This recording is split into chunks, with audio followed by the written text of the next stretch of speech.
अस्सलाम वालेकुम एवरीवन, कैसे हैं आप लोग सब। उम्मीद करती हूँ बिल्कुल ठीक होंगे।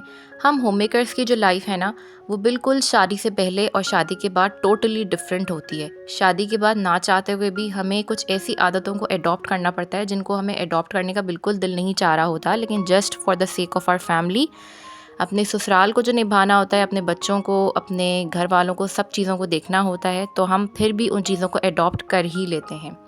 तो आज की वीडियो में ना मैं यंग होम मेकर मैं आपके साथ कुछ ऐसी हैबिट्स शेयर करूंगी जो कि मैं खुद भी आजकल फॉलो कर रही हूँ, और कुछ ऐसी भी चीज़ें शेयर करूंगी जो कि आपको नहीं करनी चाहिए बीइंग अ होम मेकर। सबसे पहले तो ना, चले मैं अपनी ही फैमिली से स्टार्ट करती हूँ। मैंने थ्रू आउट अपने बचपन अपनी मामी और अपनी ताई को सबको बस इसी तरह देखा कि वो सुबह उठते ही सर झाड़ मुंह फाड़ जो है ना वो किचन में चली जाया करती थी अपने हस्बैंड को नाश्ता देने के लिए, क्योंकि ज़ाहिर है जब आपका हस्बैंड उठ के बैठ गया है तो आपको किचन में जाना ही है नाश्ता बनाने के लिए। तो जैसे ही वो देखती थी कि जो है वो मेरे ताया अब्बू और जो है वो मेरे मामू उठ गए हैं, तो फ़ौरन किचन में जाती थी अपने अपने आप को देखे बिना। जबकि मैं ये कहती हूँ कि आप थोड़ा-सा जल्दी उठ जाएँ। फ़ॉर एग्ज़ाम्पल अगर आपके हस्बैंड या आपके बच्चे जो हैं वो 10 बजे उठते हैं सुबह, तो आप थोड़ा-सा 9 बजे उठ जाएँ। तो यहाँ पे मैं जो हूँ ना आपके साथ अपना नंबर 1 पॉइंट डिस्कस कर रही हूँ, जो कि है wake up early before your family. क्योंकि आप थोड़ा-सा जल्दी उठते हैं ना, तो आपको अपने साथ थोड़ा-सा टाइम मिलता है, आप अपनी स्किन केयर कर पाते हैं, आपको अच्छा लगता है, आप एक कप चाय पीते हैं, आप कोई टीवी प्रोग्राम देखते हैं, तो आपको बहुत मज़ा आता है। अब यहाँ पे ये अर्ली मॉर्निंग टाइम है और मैं अपनी स्किन केयर करने लगी थी, जो कि बहुत आसान सी है। बच्चे अभी मेरे इस वक्त सो रहे थे, तो मैंने सोचा एक वीडियो भी रिकॉर्ड कर लेती हूँ। मैं क्या करती हूँ, हर ऑल्टरनेट डे ये मास्क लगाती हूँ, 1 टेबल स्पून योगर्ट लेके उसमें थोड़ी सी जो है ना वो कॉफ़ी मिला लेती हूँ, और समटाइम्स उसमें ना कोकोनट ऑयल जो भी आपके पास अवेलेबल है उसके 3 टू 4 ड्रॉप्स डालें और अपनी स्किन पे लगा लें। लगा के ना इसको हाफ़ एन आवर के लिए छोड़ दें। In the mean while half an hour के लिए आप कोई टीवी देख लें, एक कप चाय पी लें, अपना नाश्ता फिनिश कर लें। जब ये ड्राई हो जाएगी ना, तो इस टाइप की आपकी कुछ स्किन हो जाएगी। बिल्कुल आपको पता लग जाएगा कि ये मास्क जो है ना वो ड्राई हो गया। उसके बाद फेस वॉश करें। बिलीव मी, फर्स्ट ट्राई के बाद ही ना आप लोग बोलेंगे कि क्या मास्क बता दिया मैंने आप लोगों को, ये इतना अच्छा मास्क है रिंकल्स के लिए और स्पॉट्स के लिए। सो बुझी हुई औरत ना किसी को भी अच्छी नहीं लगती। कोशिश करें कि पहले थोड़ा-सा अपने आप को टाइम दें। अगर आप खिलखिलाती, मुस्कुराती रहेंगी तो फिर बाकी सब लोग भी आपसे खुश रहेंगे और आपको देखना भी पसंद करेंगे। Number 2, try low budget meals to cook.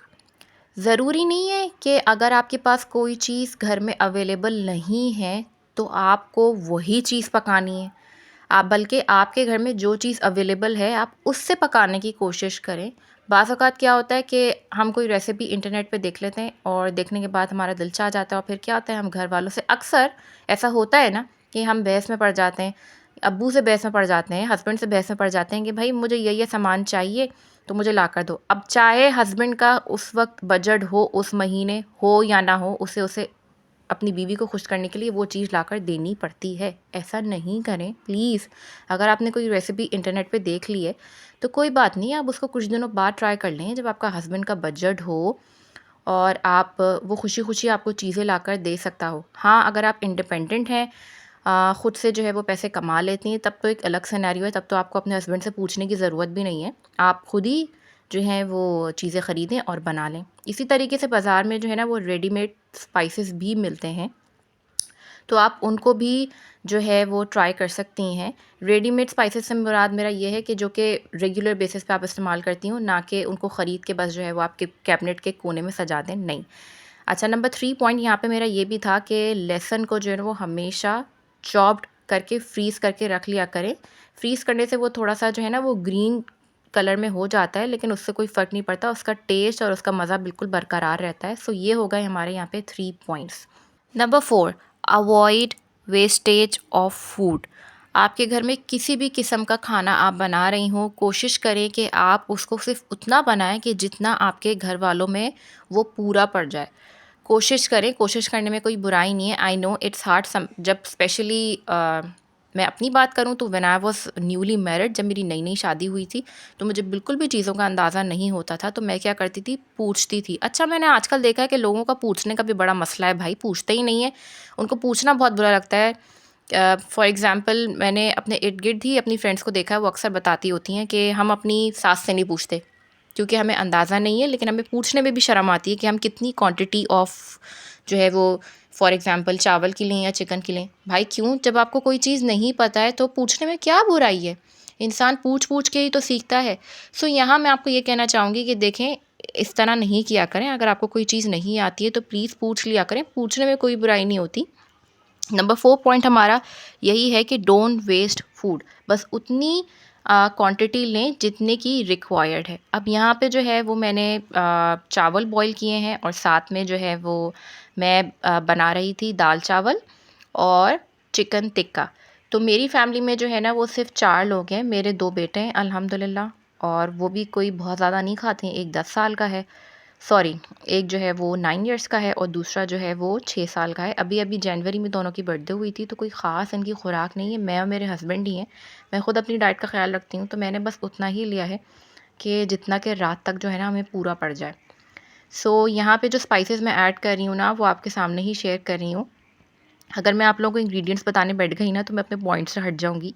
तो इंशाल्लाह फिर किसी दिन जो है वो वर्बली भी आपके साथ जो है वो रेसिपी शेयर करूँगी। अभी आप वैसे ही देख लें। Number 5 point, wash chicken immediately, और उसी वक्त जो है ना उसके पैकेट्स बना के रख लिया करें।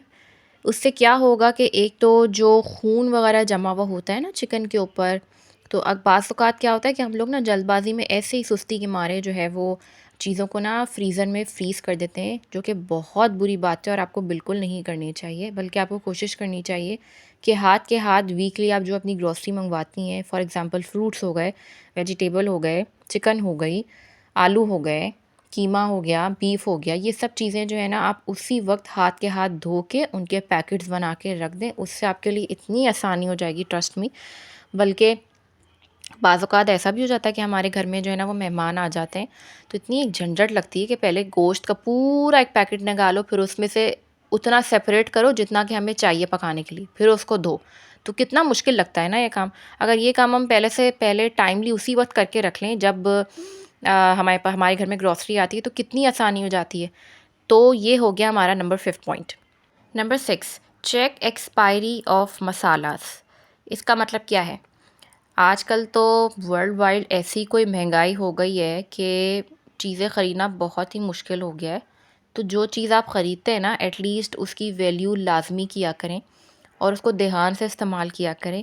और ख़रीदने से पहले जिस लम्हे आप शॉप पे गई हैं और आपने कोई चीज़ ख़रीदी है, फ़ौरन उसी वक्त उसकी एक्सपायरी डेट चेक करें। क्योंकि क्या होता है कि अक्सर जो शॉपकीपर्स हैं ना, जैसे कोई फॉर एग्ज़ाम्पल मैं मसाले की एग्ज़ाम्पल आपको दे देती हूँ। शान के जो मसाले होते हैं, ठीक है, मैंने कोई बॉम्बे बिरयानी का मसाला ख़रीदा है, तो अब मैंने जैसे ही ख़रीदने से पहले उसकी एक्सपायरी डेट पे नज़र डाला, तो अभी जैसे फ़रवरी चल रहा है, तो फ़रवरी के महीने में ही ठीक 15 दिन बाद वो एक्सपायर होने वाला है। तो शॉपकीपर्स यूँ भी करते हैं कि जो चीज़ बहुत जल्दी एक्सपायर होने वाली होती है ना, वो चीज़ पहले दे देते हैं। तो आपने बहुत ध्यान से ख़रीदना है। कम से कम भी इस तरह से कोई चीज़ ख़रीदें जिसके एक्सपायर होने में एटलीस्ट 8 महीने तो हो। आपने वो चीज़ ख़रीदनी ही क्यों है? भई आप पैसे दे रहे हैं, पैसे कोई पेड़ पे तो नहीं उगते ना, आपकी मेहनत की कमाई से हैं। तो कोशिश करें कि एक्सपायरी देख के ख़रीदा करें। और जैसे कि अब लास्ट पॉइंट मैं आपके साथ शेयर करती हूँ कि make a maximum use of fruits and vegetable before they get expire. मतलब कि फ्रूट्स और वेजिटेबल या कोई भी चीज़ आप अपने घर में देखें, मिसाल के तौर पर यहाँ पे भी देखें, मेरे पास ना फ्रूट्स थे कुछ जो कि एक्सपायर होने ही वाले थे, तो उनका ख़राब वाला हिस्सा मैंने पहले कट कर लिया और जो सही हिस्सा था ना उससे मैंने जो है ना एक सैलड बना ली ज़बरदस्त किस्म की। और रेसिपी मैं आपको नहीं बताऊंगी क्योंकि मैं ऑलरेडी कर रही हूँ आपके सामने, तो आपको समझ में आ रहा होगा। ये भी बड़ा मज़े का ना हेल्दी सैलड बनता है, तो आप लोग इसको भी ट्राई कीजिएगा। तो कोशिश करें कि आपके घर में अगर कोई चीज़, अव्वल तो ये कोशिश ही ना करें कि कोई चीज़ आपकी नज़र से चूक जाए और वो ख़राब होने की नौबत तक आ जाए। जब आपने कोई चीज़ ख़रीदी है तो उसका मैक्सिमम यूज़ रखें। लेकिन बाय मिस्टेक इंसान है जो है वो ध्यान जो है वो चूक जाता है, नहीं ख़याल रहता, चीज़ ख़राब हो जाती है। तो आप क्या करें कि आप जो है ना फ़ौरन से कुछ सोचें, अपना दिमाग लगाएं कि आप कैसे इसको यूज़ कर सकते हैं। अब मैंने सोचा कि मैं जो ना मज़े का लोबिया और फ्रूट्स का सैलड बना लेती हूँ। तो यहाँ पे देखिए मेरे मज़े की जो है ना वो हेल्दी सैलड तैयार हो गई थी और ये बहुत मज़े की बनी थी। ज़रूर इसको आपने ट्राई करना है। अगर आपको मेरा कंटेंट पसंद आ रहा है और फ्यूचर में आप मज़ीद इसी तरह की वीडियोस देखना एंजॉय करेंगे मेरे चैनल पे, तो प्लीज़ मेरे चैनल को जो है वो सब्सक्राइब ज़रूर कीजिएगा। मुझे बहुत खुशी होगी अगर आप लोग मुझे सपोर्ट करेंगे। तो इंशाल्लाह मुलाकात होती है नेक्स्ट वीडियो में। तब तक के लिए टेक केयर, अल्लाह हाफ़िज़।